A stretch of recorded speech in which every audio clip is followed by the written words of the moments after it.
Dear students, अस्सलाम वालेकुम। Online classes के सिलसिले में आज हमारा लेक्चर है लेक्चर 23 और इसमें हम बात करेंगे डिबगिंग के ऊपर कि डिबगिंग क्या चीज़ है। और लास्ट टाइम जो हमने बात की थी वो सिंगल स्टेपिंग के ऊपर बात की थी कि सिंगल स्टेपिंग क्या चीज़ होती है। अ, ये जो टॉपिक आज हम पढ़ने वाले हैं, single stepping, watches, break point और एवेलुएट, ये आपके जस्ट समझने के लिए हैं।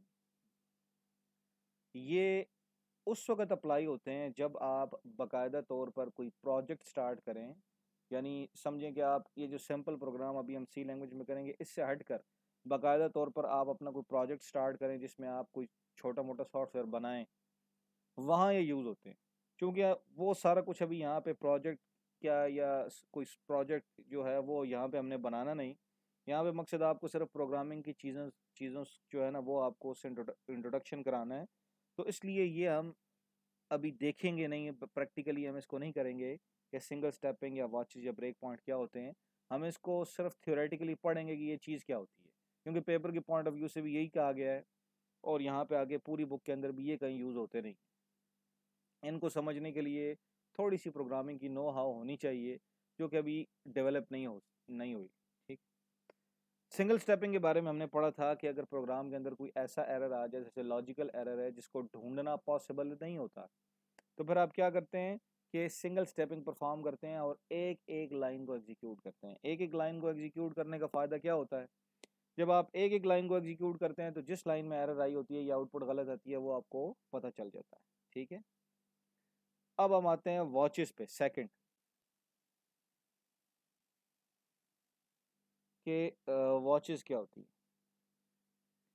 वॉचेस ये होती हैं कि लॉजिकल एरर अगर फिर भी नहीं मिला, प्लस माइनस करके फिर भी नहीं मिला, किस जगह पे प्लस आ रहा है माइनस आ रहा है, आपने ये सिंगल स्टेपिंग की, आपको एरर फिर भी नहीं मिला, तो उससे मजीद डिटेल तरीकाकार क्या है? वॉचेस।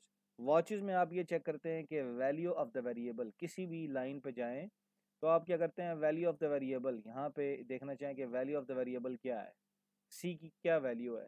या इसके अलावा और भी यहाँ पे लाइंस होती हैं। जैसे यहाँ पे मैं कोई और प्रोग्राम ओपन करता हूँ और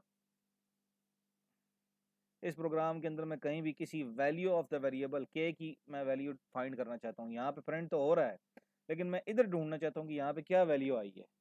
हर लाइन इधर मैं देखना चाहता हूँ कि आई की वैल्यू क्या है, यहाँ देखना चाहता हूँ क्या वैल्यू है। हर लाइन के साथ मैं उसकी वैल्यू ऑफ द वेरिएबल देखना चाहता हूँ कि वो क्या है, ताकि मुझे अंदाज़ा हो कि वेरिएबल्स में क्या वैल्यू जा रही है, कहीं वो गलत वैल्यू तो नहीं पास हो रही। ठीक है। तो उस चीज़ को क्या कहते हैं? वॉचेस कहते हैं। वॉचेस कब यूज़ होती है? वॉचेस वेरिएबल्स की वैल्यू ढूंढने के लिए, फाइंड करने के लिए कि उनके अंदर क्या पड़ा हुआ है। इससे फ़ायदा क्या होगा? इससे फ़ायदा ये होगा कि अगर आपने प्लस या माइनस वाली मिस्टेक नहीं की, लेकिन गलती से आपने किसी जगह 25 की जगह आपने लिख दिया 20, किसी जगह 25 की जगह आपने लिख दिया 15, तो उससे जो इफेक्ट यहाँ पे के पे आएगा वो आपको पता चल जाएगा। ठीक है। तो उस जगह पे आप क्या करेंगे, वैल्यू ऑफ द वेरिएबल, जो ये वॉचेस वाला तरीका, ये आपको बता देगा कि किसी लाइन के अंदर, किसी भी लाइन पे वेरिएबल की वैल्यू क्या है। तो आपके लिए काम बड़ा आसान हो जाएगा। ठीक है। मसलन मैं अब यहाँ पे एक प्रो गेम का पूरा कोड लिखा हुआ हो और वो गेम जो है वो समझे कोई जहाज़ों वाली गेम है और जिसमें सामने से मुख्तलिफ़ किस्म के ऑब्जेक्ट्स आ रहे हैं और जहाज़ ने उनसे बचना है। तो अब क्या है, वेरिएबल जो है ना वो असल में वो जो जहाज़ होता है उसको एक वेरिएबल में सेव किया होता है और उसमें क्या चीज़ चेंज हो रही होती है, उसकी पोजीशन, वो पोजीशन चेंज हो रही होती है। अब अगर आप कीबोर्ड का एक बटन प्रेस करते हैं लेफ़्ट वाला, तो जहाज़ को लेफ़्ट पे मूव करना चाहिए और राइट वाला प्रेस करते हैं तो राइट पे। अब मिसाल के तौर पर एरर आती है और एरर ये आती है कि आपने राइट का बटन प्रेस किया तो वो उसने लेफ़्ट पे पोजीशन ले ली। तो ये जब आप वॉचेस अप्लाई करेंगे तो आपको वेरिएबल की वैल्यू को पता चल जाएगा और वहाँ से आपको अंदाज़ा हो जाएगा कि राइट के ऊपर ये लेफ़्ट पे जा रहा है और लेफ़्ट के ऊपर ये राइट पे जा रहा है, या लेफ़्ट के ऊपर ये लेफ़्ट पे है, राइट पे भी लेफ़्ट पे जाता है। तो वहाँ से आपको जो है वो एरर मिल जाएगा। ठीक है। इसी तरह अगर आपने कोई इकोनॉमिक्स का या कैलकुलेटर बनाया हुआ है, इस तरह कोई टेस्ट बनाया हुआ है, टेस्ट, और वो टेस्ट आपको किसी बंदे का जो ब्लड टेस्ट है वो करके दे रहा है, तो वहाँ पे आपने किसी जगह पे ये कंडीशन लगाई हुई है कि अगर उसके अंदर ब्लड के अंदर थिकनेस उसकी एक 25 है, तो फिर ये शो करो कि ये थिकनेस ख़तरनाक लेवल की है, और वहाँ 25 की जगह आपने जो 27 कर दिए, तो अब वहाँ जो वेरी ऑफ द वेरिएबल है वो वाचेस के जरिए पता चलेगी, और फिर हमें पता अंदाज़ा हो जाएगा कि प्रॉब्लम क्या है। ठीक है, तो ये चीज़ें जो हैं ये हमें देखनी पड़ती हैं, कोई इतना बड़ा इशू नहीं होता। वॉचेस की मदद से वैल्यू ऑफ द वेरिएबल हमें पता चल जाती है। ठीक है, फिर हम आते हैं एक और चीज़ पे जिसे हम कहेंगे जी ब्रेक पॉइंट।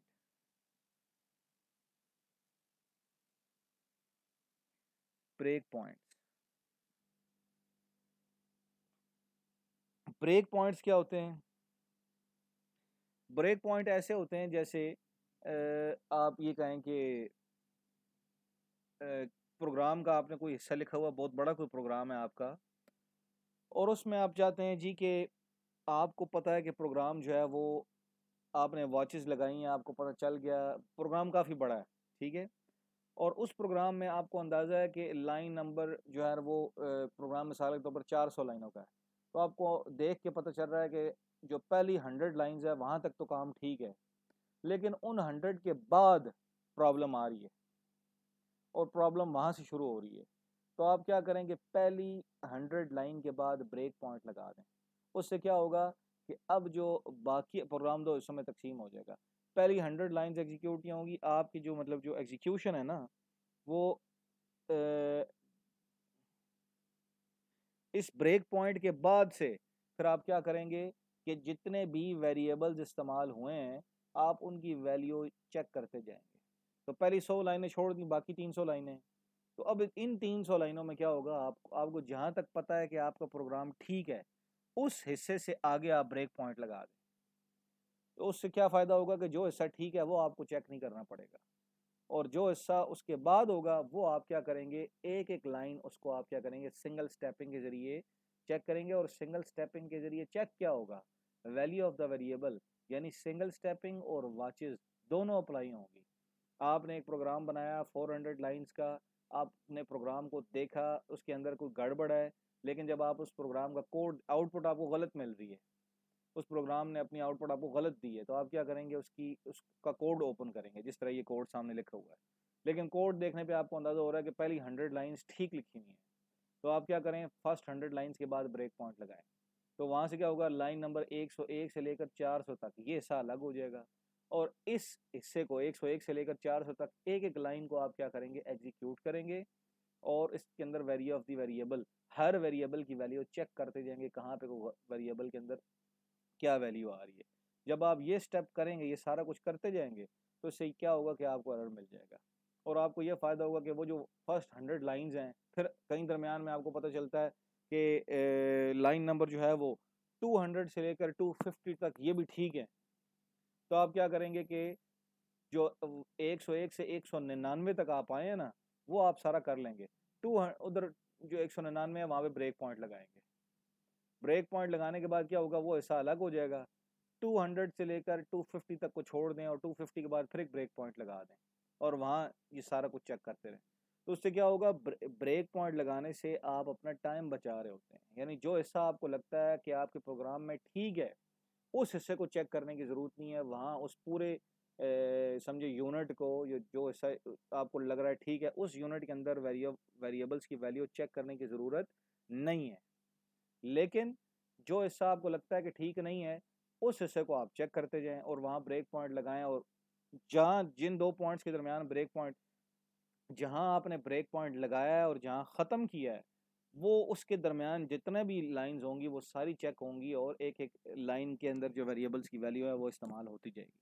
ठीक है, मसलन मैंने अगर यहाँ पे मिसाल दूँ, तो मैंने अगर यहाँ पे ब्रेक पॉइंट लगाया इस जगह पे, ठीक है, ये इस जगह पे ब्रेक पॉइंट लगाया है, तो यहाँ से लेकर अगर मैं यहाँ पे इसे ख़त्म करता हूँ, तो इन दो लाइंस के दरमियान ये जो हिस्सा है ना, ये सारा ये चेक होता जाएगा। ठीक है, फिर उसके बाद का हिस्सा है यहाँ, इसके बाद समझिए कि मैंने यहाँ पे और भी बहुत कुछ लिखा हुआ है, वो ठीक है तो मैं वो छोड़ दूंगा। फिर जहाँ मैं ब्रेक पॉइंट लगाऊंगा, वहाँ से लेकर जहाँ मैं ब्रेक पॉइंट ख़त्म करूंगा वहाँ तक सारा ऐसा चेक होगा।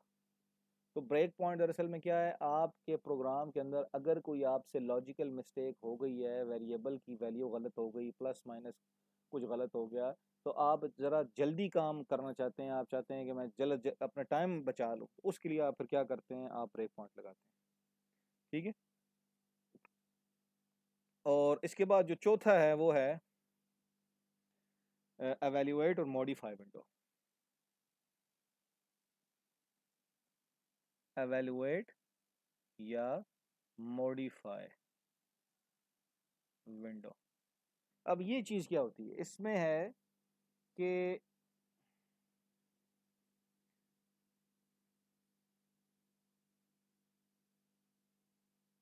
इसमें अब क्या चीज़ होती है कि आप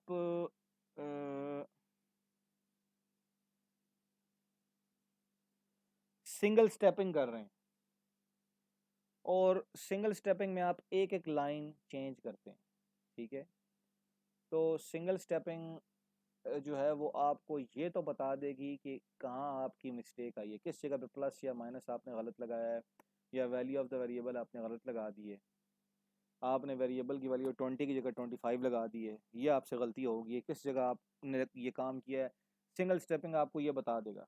लेकिन अगर आप चाहते हैं कि मैं ये वैल्यू ठीक भी कर दूं, मैं 25 की जगह 20 कर दूं, जहां मैंने गलती की है उसको मैं ठीक भी कर दूं, तो फिर उसके लिए आप क्या करेंगे, एवेलुएट और मॉडिफाई विंडो वाला ऑप्शन यूज़ करेंगे। ये आपको क्या करके देगा, ये एक एक लाइन भी साथ चेक करता जाएगा, सिंगल स्टेपिंग भी होती जाएगी। लेकिन अगर आप किसी वेरिएबल की वैल्यू चेंज करना चाहते हैं तो आप वो भी कर सकते हैं। तो जिस जगह गलती आएगी वो गलती उस जगह पे दुरुस्त भी हो जाएगी। ठीक है। आपको ढूंढने के बाद उसे ख़त्म करना, फिर उस जगह जाके उसको ठीक करना, और फिर नए सिरे से सिंगल स्टेपिंग करना, ये करने की ज़रूरत नहीं है। एवेल्युएट और मॉडिफाई विंडो वाला काम करेंगे तो आप एक एक लाइन को चेक भी करते जाएंगे, और जहाँ ज़रूरत होगी आप वेरिएबल की वैल्यू वहाँ चेंज भी कर देंगे। ठीक है। तो ये बाकियों से के मुकाबले में ज़्यादा आसान है। ठीक है। तो ये हमारे 4 डिबगिंग फीचर्स थे। इसके बाद जो टॉपिक है स्ट्रक्चर्ड और अनस्ट्रक्चर्ड प्रोग्रामिंग, ये कहते हैं जी कि डिफरेंस क्या है अनस्ट्रक्चर्ड और स्ट्रक्चर प्रोग्रामिंग में। ये टॉपिक मैं अभी इस वक्त छोड़ रहा हूँ, ये इसकी वजह ये है कि ये टॉपिक हम तब ज़्यादा बेहतर तौर पर समझ सकते हैं जब हम चैप्टर नंबर 13 करेंगे। ठीक है। क्योंकि चैप्टर नंबर 13 फंक्शन का चैप्टर है, वहाँ स्ट्रक्चर्ड और अनस्ट्रक्चर्ड प्रोग्रामिंग पे सारी बहस हुई हुई है। तो वो चैप्टर जब तक हम नहीं कर लेते हमें ये टॉपिक सही तरह समझ नहीं आएगा, और वो चैप्टर करने के बाद हम वापस टॉपिक को समझ लेंगे। अगर मैं उस जगह पर ये टॉपिक ना पढ़ा सका तो आप वो चैप्टर नंबर 13 पढ़ने के बाद दोबारा मुझसे ये क्वेश्चन कर सकते हैं, और मैं आपको ये टॉपिक उस वक्त दोबारा फिर रिपीट करा दूंगा अगर मेरे जहन में ना रहा तो। ठीक है। इंशाल्लाह अगले लेक्चर में मुलाकात होगी। अस्सलाम वालेकुम।